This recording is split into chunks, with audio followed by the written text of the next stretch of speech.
afa nke tata na-agala nke nwaanyị Ebube si na chi glory come from God. Ịghọtago nnukwu iwe mee na nyahụ family ka ị bịara ịbịakwutebe Chineke sendegị na nyahụ family is over the happy wee sị na glory na ebu glory si na chi. Ịghọtago glory come from God ife ịbụ ezigbo afa ka ọ bụ nne afa gha na edo ude nke nwoke na onwe ya abụrụ chukwukum n'aka chukwukum n'aka.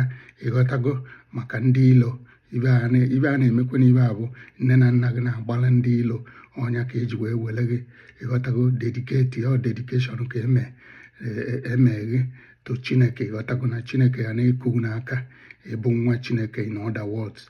Ịghọtago ma gụ makwala amala na ihe ejidesi Chineke aka ike. Ịghọtago maka na ịrapụ Chukwu okike abịa ma ọ ga-enye nsogbu ebe ha dediketi gị.